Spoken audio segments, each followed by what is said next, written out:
Let's get back to another round of Brewsday Tuesday with Drez and Big Nate. There we go. That sound confirms it once again. Getting crunk on Brewsday Tuesday, still brought to you by the Southern Restaurant and Six Pack Store in downtown Blacksburg.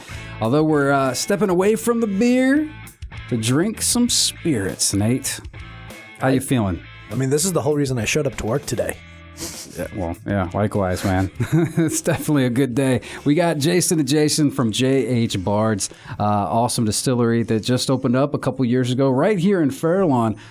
For those that don't know, where exactly are y'all? How can they get there? What are your store hours? What will they get to see when they come to see you? So our distillery has a full-service tasting room ready to go, cocktails and everything ready to go. We are in the Pulaski County Innovation Center, which is off of Visco Road, right up the hill from the the Virginia Tech Golf Course. Oh, all right, yeah, right on up there. And so when they come through, they obviously will get to check out and see what's up with all these delicious stuff. But do y'all do like cocktails kind of deal over there too? Absolutely. Jason is a master at putting cocktails together. We've got a wonderful arrangement of cocktails, whether it's me or Jason or our man Derek in there making cocktails for you. Come in, have a couple, have a great time. It makes sense. You've been in the industry for were you behind the bar for some of that 32 years? For much of it, yeah. And then like Jason said, I've also got my brother Derek helping us out. He's our tasting room manager, and he kind of fills in a lot of the gaps, helps me create the cocktails, and for the most part mans the bar while Jason and I talk about things. Well, that's cool. Keeping it in the family. I like that. So I got to ask, what am I missing the boat on cocktail-wise with like bourbon, whiskey? I love old fashions, but that's about as far as I've really gone. I mean, obviously you've got your bourbon and Coke, but sure. I mean, old fashioned is really the one of the best cocktails, and not to pat myself and Derek on too much on the back, but I'd put my old fashioned up against anybody. So if you're looking for a great old fashioned, please swing in and talk to us. But I mean, there's a lot of great things you can do with whiskey cocktails. I love a good whiskey sour with real egg white in there. A Manhattan is an amazing thing that you can do. And we've just been able to utilize some of our spirits in some unconventional ways for the cocktails that we have available over there. The main one that we do in my house, and I can't remember the name of it. I guess it's kind of like I list you the ingredients. I can't remember what we call it. So it's bourbon, because I like the bourbon. Bourbon, ginger beer, and lime and simple syrup. That's going to be typically a mule. So it's a mule, but it's not a Moscow mule. It's it's Kentucky mule. Kentucky mule. Thank you. It's what we call it. We like to do the Kentucky mule. That makes sense. But, yeah, it works out really, really well. But you use a bottle of this, you got a Virginia mule. That's right. Yeah. Which, by the way, you did hand me the Virginia single malt whiskey. And I'm so glad you brought this, because this is the one I was talking about. 46% by volume, so that makes it a 92 proof. And if I'm not mistaken, so obviously you guys can't make Scotch. Correct. Because we're not in Scotland. Right. However, the Highlanders were close. Yeah, it is Radford. Yeah, Sister Scotch. If you can find a way to distill this on campus at RU, then maybe you can make it. I think they might frown upon make an argument. I don't know, but so tell me a little bit about the single malt whiskey here, and for that matter, to give us an idea of the difference between single malt and then just what makes it single malt. Single malt just refers to the fact that we're using a single grain, and that grain is barley, and that barley has been malted, and that's where the whole phrase single malt whiskey comes from. Malting is just a way of soaking the grain down, getting it to the point where the starches convert to sugars, and then halting that process, and then using those sugars that are inside the grain to feed the yeast that makes the fermentation go. Mm-hmm.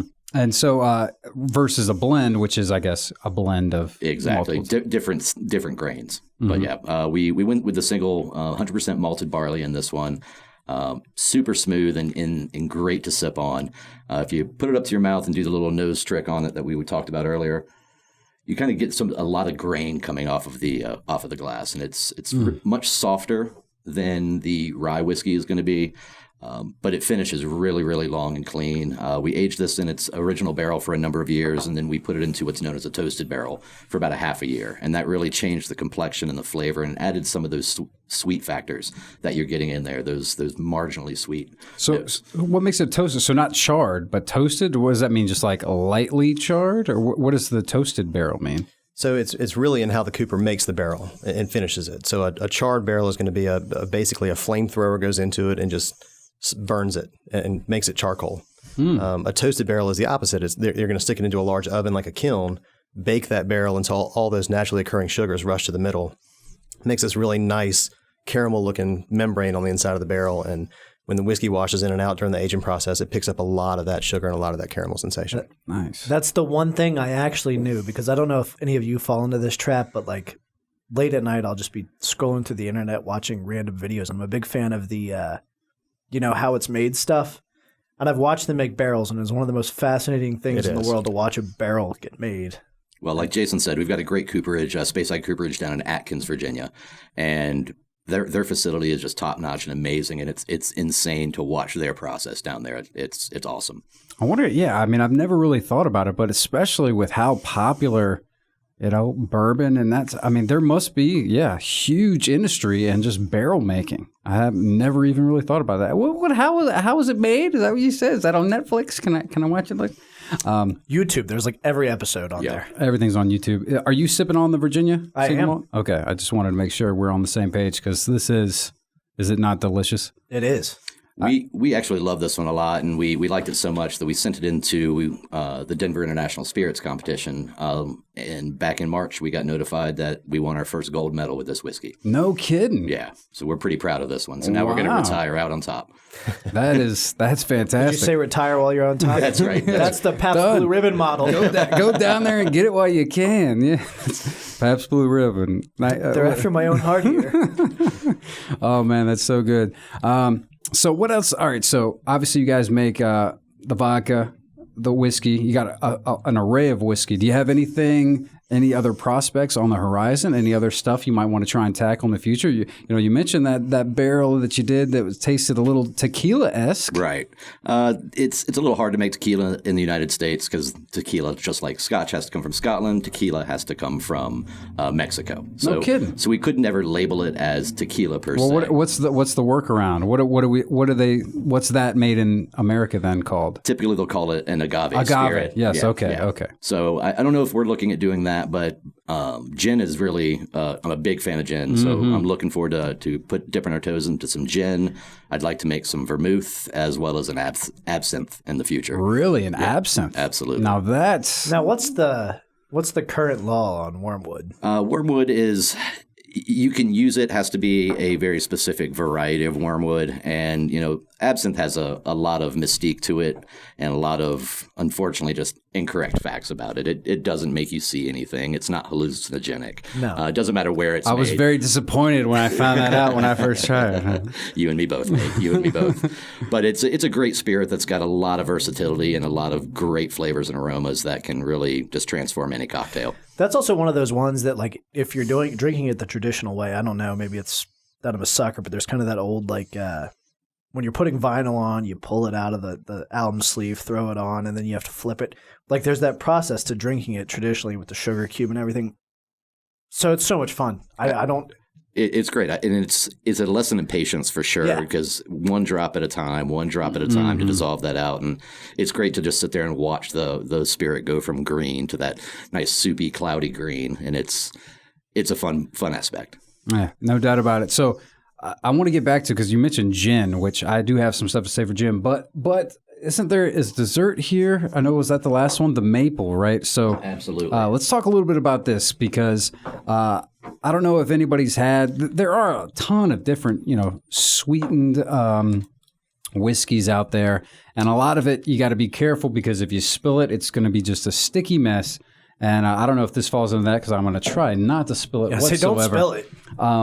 But some of them are just too sweet, in my opinion. Now, this one, I remember when we went to the tasting, it was a standout to me, because I just wanted to do nothing but pour it on just a big plate of waffles, because it did almost seem like you could just straight up do that. But at the same time, you gave me a good pour on this one. Yeah, is this not your favorite? You only do a little taste? No, man. I've got plenty for myself. Okay. Well, yeah, I guess that as he said, he knows what it tastes like.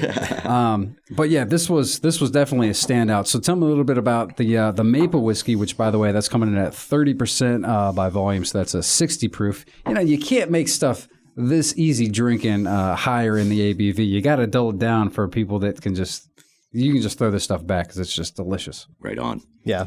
We look at this as a tailgate whiskey. It's a it's a mountain fireball, if I can use that phrase. We take our bourbon, as Jason said, a blend of a 2-year and a 4-year. We proof it down from 84 to 60, so add a good bit of water to it. That proofing is that scientific word to just add water.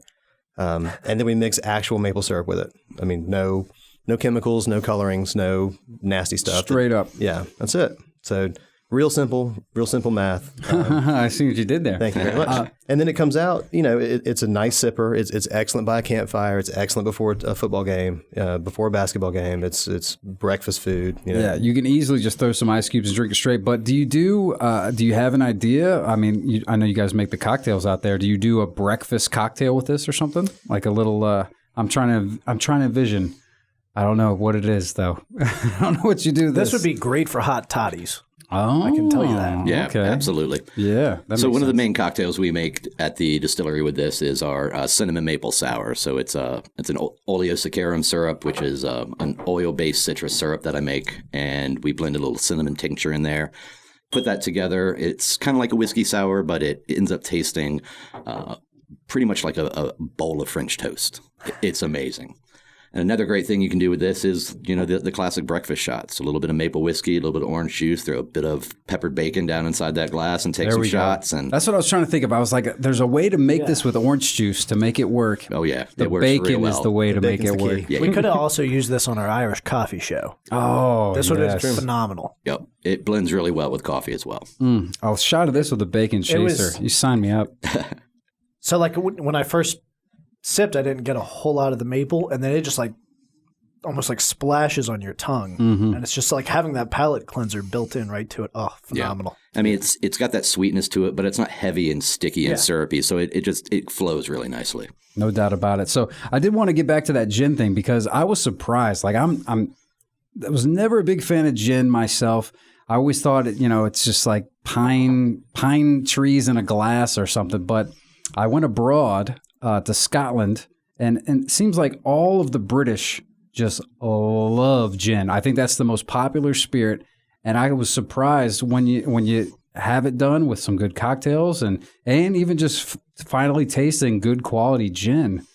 It's not so bad. Absolutely. So is that where do you get the, I mean, it does seem like it's getting more and more popular. Absolutely. I mean, there's two main styles of gin out there, and you've got the London Dry style, which is what most people think of, and it's your Tanquerays and your Beefeaters in the world, and those have a little bit of a heavier juniper content, and that's where most folks get that pine tree flavor from. And the other style is what's known as a New World style, and people are utilizing different botanicals at different ratios to kind of mitigate that juniper and bring in other flavors to it. People are using things like Douglas fir and sage and other things to just have a different style. And so when we get to the point that we're going to make gin, we're definitely going to lean on that New World style a little bit more and try to locate some farmers and some folks around here that have some different botanicals that really represent the New River Valley and Virginia as a whole, and utilize those as our main flavor components. Awesome. I wish you the best of luck in endeavor, and I'm really looking for. We'll have to have you come back when you make some gin for me. Most certainly. No doubt about it. All right, here, hot seat, Nate. Guys, I could put you guys on the hot seat too. This has been a phenomenally fun experience and A+ all around. Yeah, but you had to choose. Which one was your favorite? I'm gonna do this and probably get heckled, but the maple. No, the rye. He's going rye. I can tell. It's the rye. Yeah, I felt that one. Team rye, man. Love it. I like the single malt all the way. That was just so good. I remember it. Just absolutely delicious. That being said, the maple is just super tasty. Nice. But yeah, that single malt, you got to do it. It's got Virginia right there. Absolutely. Single. Do y'all, out of what we've tried, you like the rye? I'm You're the rye guy. guy. Yeah, he's the rye guy. Is it the bourbon, or do you like this? I lean on the bourbon. Yeah. All right. So everybody's, you got your own flavors. Well, thank you guys so much for coming in and sharing. And by the way, if you're out here in the NRV, It can't be too far of a drive from you. Stone's throw from here at the radio station. You guys feel free to come by anytime. Well, as long as we're bringing booze, right? Yeah, Sure. of course. We're not opening the door. That's the price of admission. It's like you got to knock on it with a bottle. There you go. But yes, J.H. Bards, they're right here in Fair Lawn. They're very local guys that are doing awesome things, man, here in the NRV. Thank you guys so much for coming in. Obviously, we ran long, so I'm done. I'm signing off here. Because I don't think I can talk. Plus, I still see there's some other stuff there that I haven't finished this one. So, oh boy, yeah. If I come in slurring or lagging tomorrow, we'll see how it goes. That's a wrap for yours truly. I'm out the door. I hope you guys have a very safe and fun rest of your Tuesday. As I will hopefully, I'm gonna have to call. I'll have to call BB to come get me. Can I get a ride with you, Nate? Nate, you want to take me home? I think I can do it. All right. I appreciate that. I appreciate you guys coming in. Thanks a lot. That's a wrap. You guys have a good JT's up next, and I will see ya later.